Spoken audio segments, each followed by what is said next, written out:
I enjoyed your presentation very much, and I share most of your views. In fact, I share the passion you have, which is perhaps foremost that I enjoyed.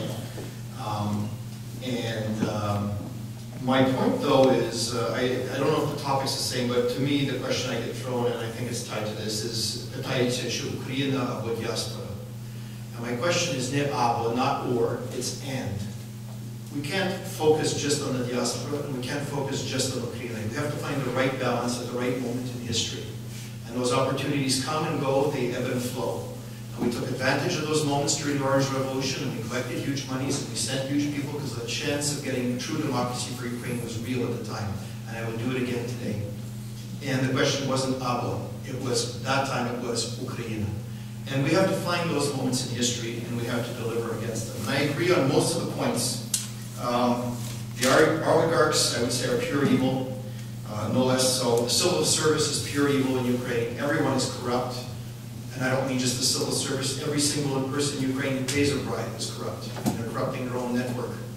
And we corrupt it if we go there to pay a bribe. I've been to Ukraine 8 times. I've never paid a dime to anyone. And they've pressured us. And they've held us.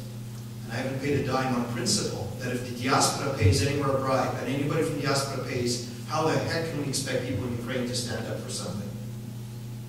The whole of the war was mismanaged, yes. The Orange Revolution was mismanaged, yes. We shouldn't send our funds to Ukraine. Here's the honest truth, we don't.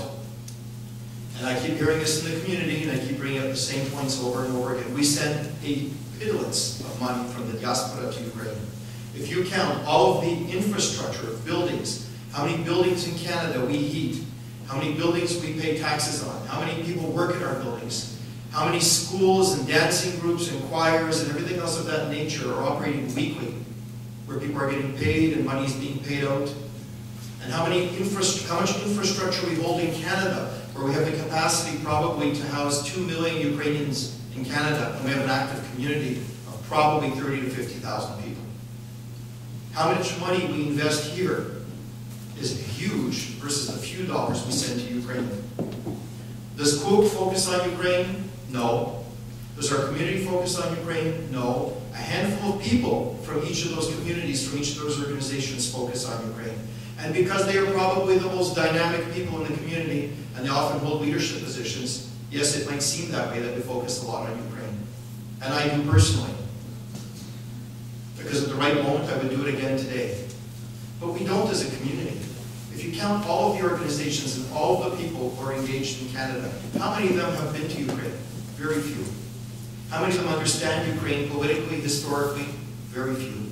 How many of them write letters of support to the Canadian government when they support Ukraine? Even fewer. How many of them have ever sent a letter in this hall, have sent a letter to Yanukovych to criticize his policies? A handful. Let's be truly honest. We don't really engage as much as we pretend we do, or as people say we do. And I think we need to say that at the given moment, I would up that number, and at another moment, I would turn it down. And at this moment, yes, we're not engaged as heavily as we were in the past, and we will probably be less in a short while. But when the opportunities come, and the opportunity came when Harper went to Ukraine, when the Ukrainian Congress chose to go with him. To ignore that would be foolish. We went to Ukraine and prepared briefing notes for the Canadian government that were used in Ukraine. And Harper's trip was a success. As much as I'm a member of the Liberal Party, I'll admit that. Harper went to Ukraine. In Western Ukraine, not in Kyiv, but in Western Ukraine, he said the Holodomor was a genocide. He went to the Ukrainian Catholic University as a show of support. He went to Lviv, met with all the community leaders as a sign of support.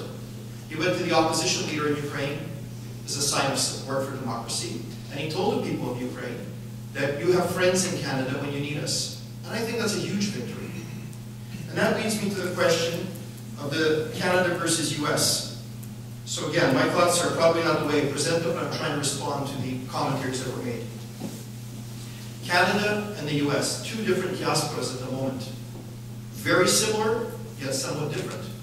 We are probably the two closely related communities. If you walk into any church hall in North America, you'll see the same faces, the same family names, the same people, the same types of organizations. The small difference, and what is splitting the leadership in North America, and I wouldn't even call it splitting, I would say a difference of opinion and tactics, is in the U.S., 25 years ago, the U.S., Nadbudobe, the umbrella group, UKK, had a split. And today in the U.S., UKK is the stronger of the two, and they are the ones who are dictating this policy of isolationism. There were other Ukrainians who showed up on the Shevchenko monument and met with the president of Ukraine and were very enthralled when they presented him with flowers. In Canada, we have not had a split, thank God.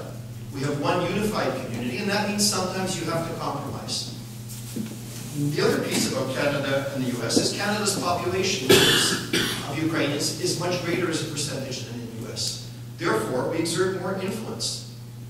The third piece is we have 3 Western provinces where Ukrainians dominate as one of the major ethnic organizations and have actual influence with MPs for generations now. That doesn't exist in the U.S. anywhere. The third point is Canada has support from its Prime Minister currently. That wasn't always the case, but today's Prime Minister is very supportive of Ukraine. They've reached out to many ethnic communities, including the Ukrainian community, and we're taking advantage of that, as they are. Fine, that's terrific.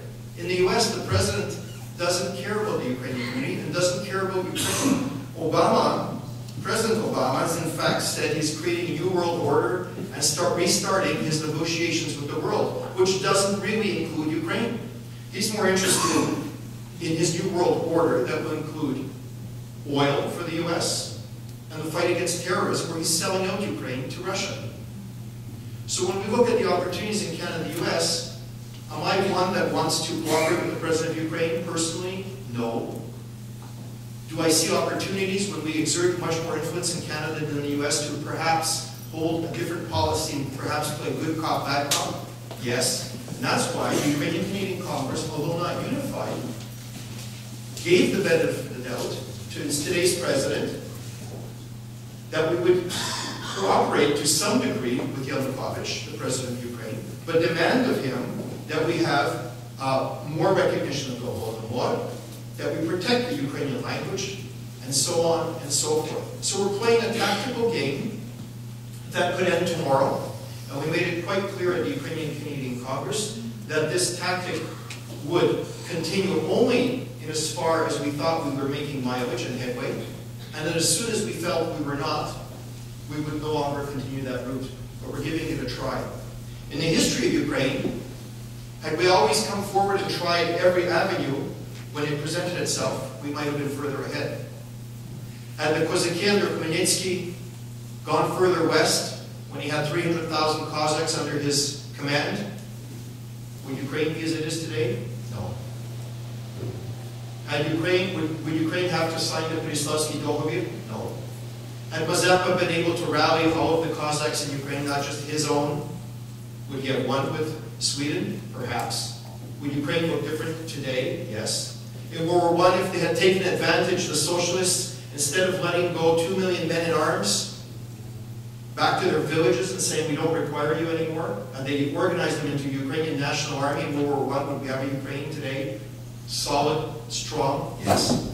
We didn't take advantage in those historic moments. In World War II we did, but we were so outnumbered that UPA and Divizia did what they could under immensely terrible odds against them. But they took advantage of what they could because our nation will never go back.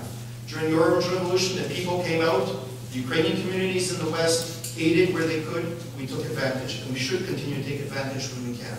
So as long as those opportunities exist, we should cooperate in a consultative, directive way, and I agree with Dr.